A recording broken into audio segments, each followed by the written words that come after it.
Hey,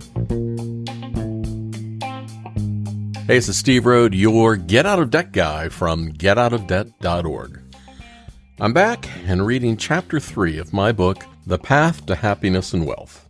This is the book that I wrote that the Washington Post named Personal Finance Book of the Month. I'm very grateful for that. Let's get into Chapter 3.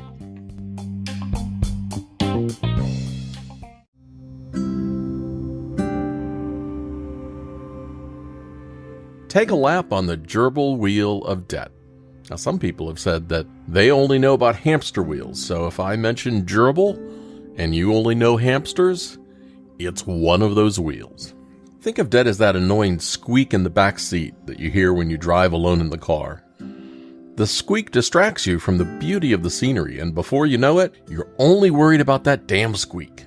I knew a guy that bought his dream car, a brand new Volvo, and was enjoying showing it off to everyone. About a week after he bought it, it was totaled. He was driving with the windows down, just enjoying the day, and a bee flew in the window. He was so focused on getting rid of that bee that he ran off the road and hit a bridge support post. He just lost focus on what was most important. The good news is that he survived without major injuries, and the bee vanished. The bad news is that his insurance did not cover the entire new loan of his car, and he was unable to buy another dream car. Being in debt is a state of mind, not an account balance. When you're in debt, you are mortgaging your future. What you're doing is promising to generate money in the future to pay off what you have in your hands today. Too much debt means your future is locked down. It robs you of options and flexibility. It means that you become a slave to your creditors and have to work at some job, even if you hate it, just to make enough money to pay off what you owe. If you wake up in the morning and you're thinking about how much you hate going to work, you're clutched in the mouth of the monster of debt. You've got saliva dripping off your feet, and in a minute or two, you're going down the gullet, never to be heard from again. It doesn't have to be that way. You can break free. It is possible for you to wake up almost every morning and look forward to the day with childish glee and anticipation. I'd say I feel that way most of the time because I love what I do, and I'm thankful for any day I'm not dead or on fire. As far as I'm concerned, that's a good day. So what happens when you get deep in debt? Well, you sacrifice your future. That's all. Nothing much. Now, not all debt is bad. If you love what you do and you make enough money to pay your bills and have a bunch of money left over, it's not such a drag on your life. However, if you are generally unhappy with yourself, your life, your reality, then debt can just be a new pair of cement slippers. People are frequently worried about debt, whether they have too much or what is the right amount. They worry if they have financial problems, they hear about good debt and bad debt and don't know the difference. Well, I've developed this simple way to determine if money is a problem in your life. It's just not that complicated. Here is a quick test to see if you're having financial problems. If you think you have a financial problem, you do. Well, that goes for debt too. If you think you have too much debt, well, you do.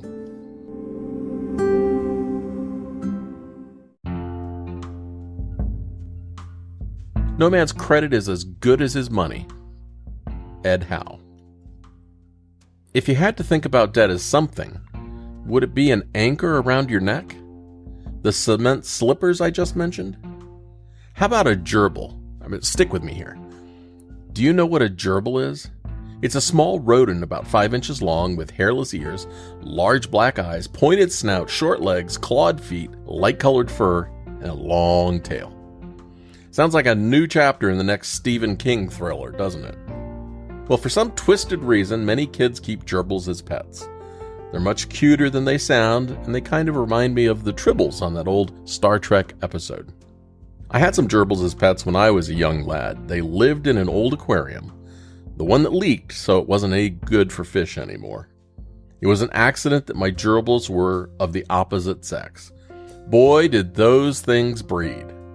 I guess when you're caged up in an old 10-gallon aquarium all day long, there isn't much to do but chew everything you can and breed. They did both very well. Siskel and Ebert would have given them 2 thumbs up. I got tired of them procreating all the time, so a friend suggested putting a gerbil wheel in the cage to keep them busy. It wasn't enough of a distraction to keep them from breeding all the time, but they now had something to do to annoy the heck out of me. A gerbil wheel is a cheap metal wheel that is mounted in a cheap metal frame, and when they get on it and run, it just rotates around and around and around. They go nowhere fast. I'm not sure what the purpose is. Exercise? Distraction? To keep me up at night? Who knew gerbils were nocturnal? They wake up from napping all day and jump into the wheel just as you doze off to sleep.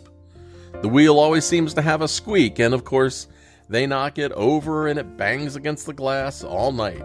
Squeak, bang! Squeak, bang! Squeak, bang! I always wondered 2 things. First, would I get in trouble if I heaved the whole damn aquarium out the window? And 2, don't Fred and Ethel realize that the wheel just spins constantly but goes nowhere? I have to give them bonus points for dedication and creativity.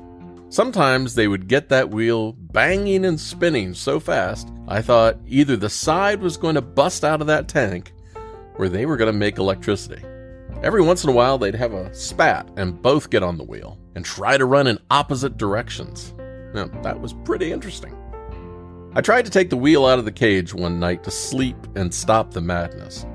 I think one of them sunk his teeth into my flesh and took a huge chunk out of my hand as I reached for the wheel. Blood poured down my hand, ran down my arm, dripped off my elbow as I held my arm up and ran back to bed. Well, at least that's how I saw it as an 11-year-old. They probably just brushed against my hand. Anyway, sticking my hand in the cage in the middle of the night freaked me out, so I tried to keep late-night commando raids into the tank at a minimum.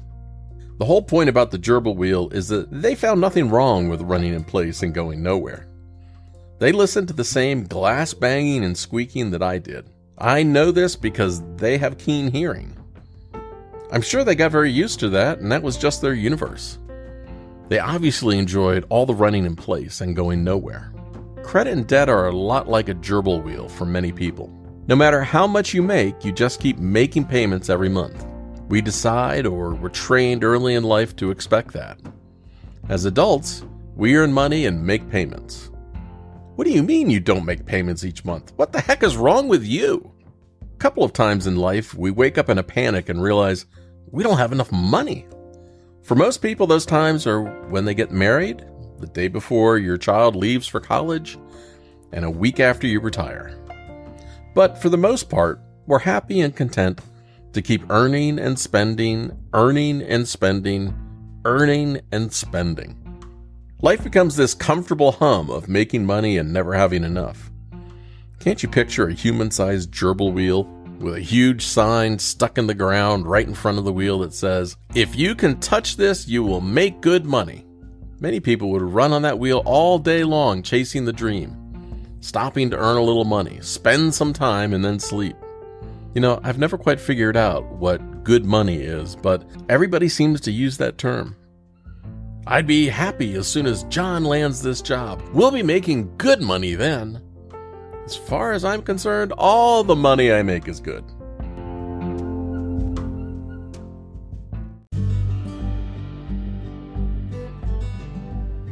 Hi, Steve Rode, your Get Out of Debt guy. If you're listening to this podcast, you probably want to learn more about money, credit, and debt, or you're one of the many good people out there with bad debt and you want it to go away. But stick with me. Together we can make that happen. Either way, I'm here for you, and I believe a better and more financially successful future is ahead. It can be within your grasp. I'd like to ask you for a favor. If you find this or any of my podcasts helpful, please take a moment and leave a review on the podcast platform you're listening on. Your feedback and opinion matter to me. And if I've done a good job, your review helps others to find the podcast as well. And while you're there leaving your review, don't forget to subscribe to the show so that you can be notified when the next episode comes out. Last piece of housekeeping. If you have a question or comment you'd like to hear on an upcoming podcast, you can leave me a voice message at getoutofdebt.org/message, or leave me a question for me to answer on my website by going to getoutofdebt.org/question. Thank you so much for being a great listener, and I'm sending you a giant virtual hug in return. And now, on with the podcast.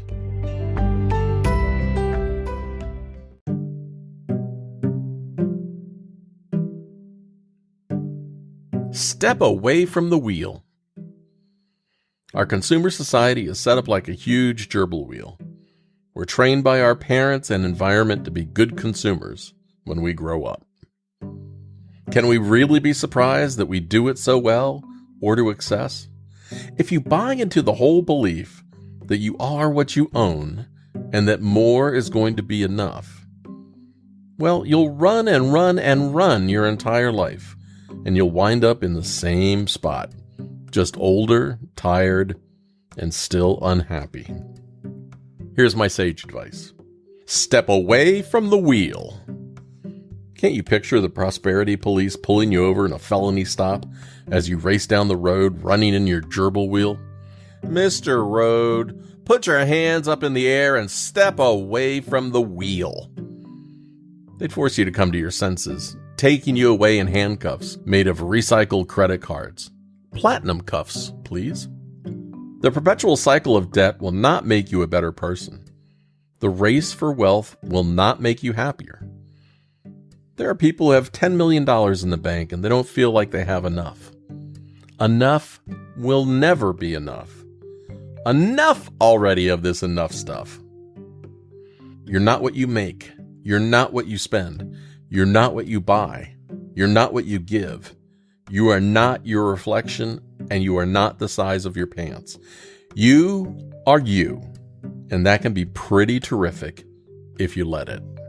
You hate your creditors because they make you live up to your end of the bargain. Your creditors are not trying to keep you enslaved on the gerbil wheel of debt. You do that all yourself. You constantly seek out more stuff. If I only had that new outfit or golf bag, I'd be happy.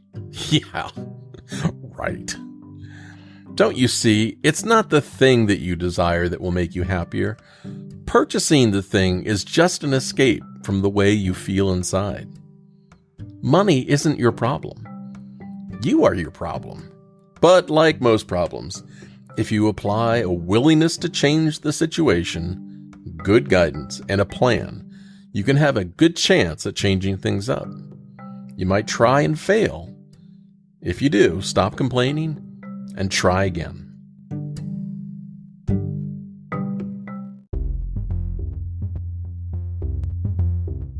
Here are 10 things you should do after you fail. Number 1, take a break.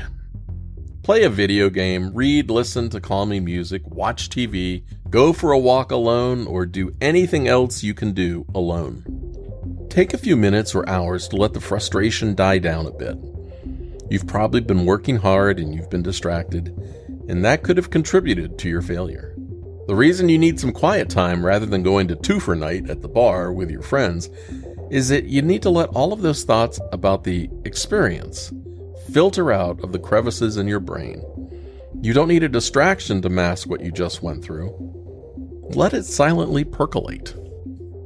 Number 2, jot down or think about the factors that you think contributed to your failure.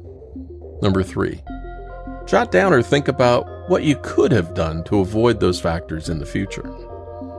Number 4, just admit defeat. Stop pretending that you didn't fail. You failed. Too bad. So sad.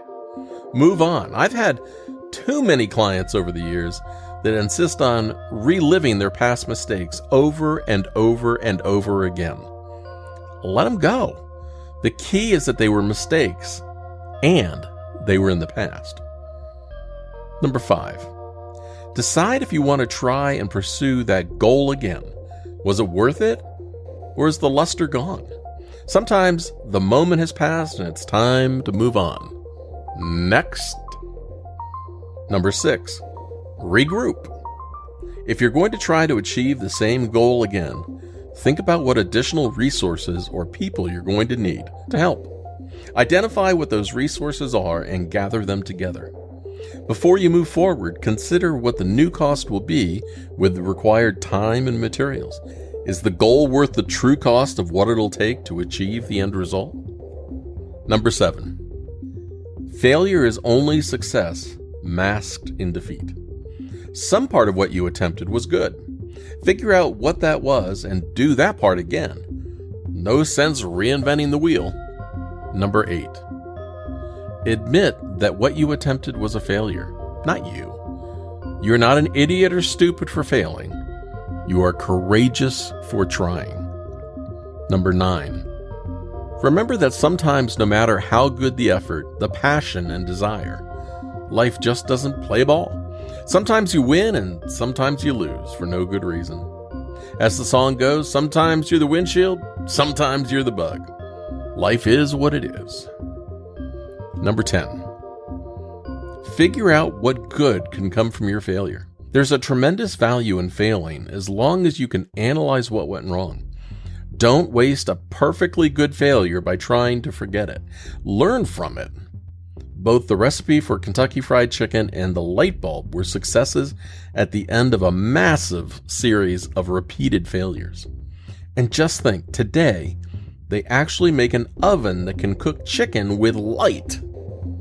If those inventors didn't keep trying, imagine what we would be eating in the dark today. Once you've analyzed that experience, let go of any negative baggage you're carrying from the past experience. Just keep the good. Remember that the most important minute in your life is the one you are living right now. It's the only real minute of your life. Unfortunately, we often let our past predict our future because we're stuck living in other minutes. They're no longer real. Let them go. Live now. It doesn't have to be perfect. It just has to be good enough.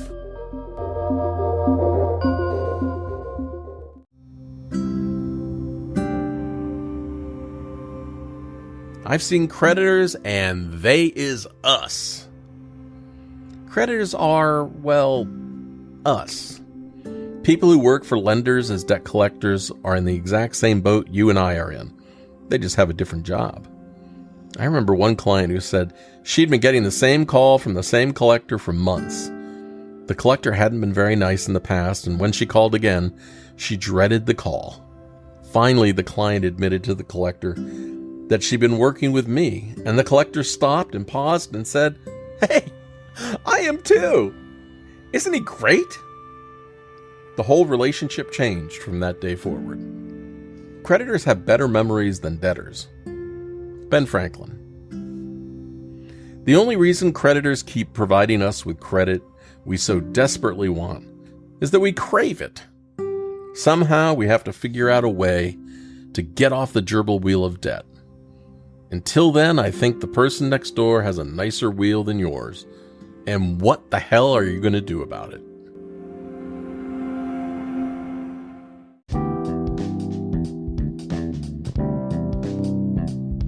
Coming up soon, Chapter 4, From the Path to Happiness and Wealth. This is Steve Rode, your Get Out of Debt guy. Be sure to visit me at getoutofdebt.org, and you will find a lot of information that will help you on your journey. Bye-bye.